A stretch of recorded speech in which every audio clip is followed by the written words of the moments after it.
I greet you all in the name of Lord Jesus Christ. And இன்றைக்கு ஆண்டவர் உங்களுக்கு வைத்திருக்கிற தலைப்பு என்னன்னு பார்த்தீங்கன்னா, do not try to stop God's will. தேவனோட சித்தத்தை நிறுத்த நீங்க முயற்சி எடுக்காதீங்க.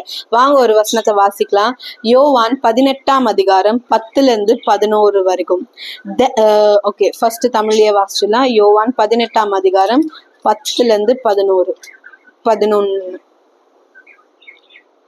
அப்பொழுது சீமோன் பேதுரு தன்னிடத்திலிருந்து பட்டயத்தை உருவி பிரதான ஆசாரியனுடைய வேலைக்காரனை வலது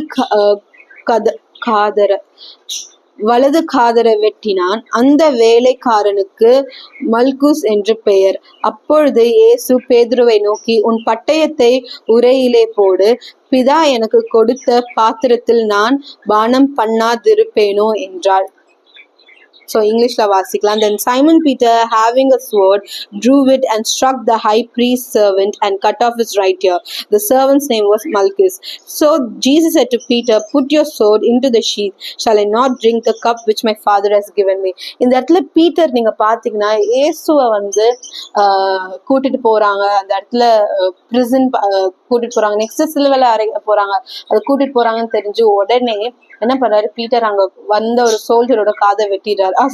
ஒரு ஆசாரியரோட ஒரு ஹை பிரீஸ்ட், ஒரு ஆசாரியரோட காதை வெட்டிடுறாரு. Because he was angry and இன்னொன்னு he didn't want Jesus to go. இயேசுவை யாரும் கைது செய்து போறது அவர் அந்த இடத்துல பிடிக்கல. ஆனா அந்த இடத்துல இயேசு என்ன சொல்றாரு, உன் பட்டயத்தை உள்ளவை, எனக்கு பிதா கொடுத்திருக்கிற இந்த பாத்திரத்துல நான் பானம் பண்ணாம இருப்பேனா? So what is trying to tell is, இதுதான் தேவனோட சித்தமா இருக்கு, தேவனோட சித்தம் நடக்கட்டும். அது எவ்வளவு கடினமா இருக்கும், எவ்வளவு வேதனையா இருக்கும்னு இயேசுக்கு அந்த இடத்துல கண்டிப்பா தெரியும். ஏன்னா அதுக்கு முன்னாடிதான் இயேசு அழுது ஜெபிக்கிறாரு, இந்த பாத்திரத்துக்காக என்ன ஆயுதப்படுத்துங்க, இந்த பாத்திரம் ஃபர்ஸ்ட், இந்த பாத்திரம் என்னை விட்டு நீங்க அதோ அப்படின்னு கேட்கிறாரு. ஓகே, நீங்களா உங்க சித்தமே நடக்கட்டும் அப்படின்னு சொல்றாரு.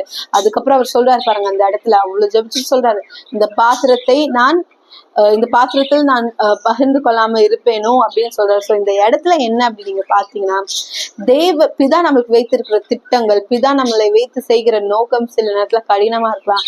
ஆனா அந்த திட்டத்தை நம்ம நிறுத்தணும்ன்றது நினைக்கவே கூடாதுங்க.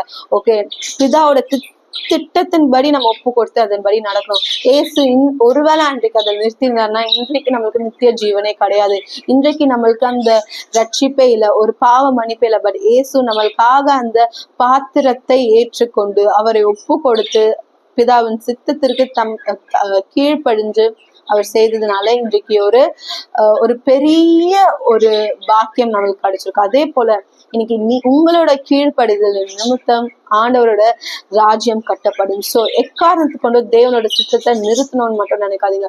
உங்களோட வாழ்க்கையில மட்டும் இல்லைங்க, பிறரோட வாழ்க்கையில கூட தேவனோட சித்தம் நடக்குதுன்னு உங்களுக்கு தெரியுதா, ஏதோ ஒரு எமோஷன்ல நீங்க போய் தவறு செஞ்சுடாதீங்க. இந்த இடத்துல பீட்டர் இயேசு மேல இருந்த அன்புலதான் செய்யறா. பட் இயேசு அந்த இடத்துல சொல்றாரு, நோ பண்ணாத, உள்ளவை, இது பிதாவோட சித்தமா இருக்குன்னு அந்த இடத்துல ஆண்டவர் அந்த இடத்துல கடிந்து உணர்த்துகிறார்.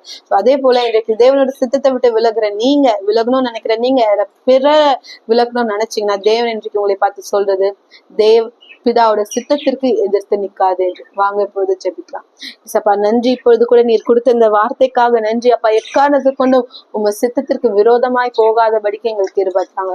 இயேசுவின் நாமத்தினால் ஜெபிக்கிறேன். ஆமென். ஆமென். God bless you. Have a great day.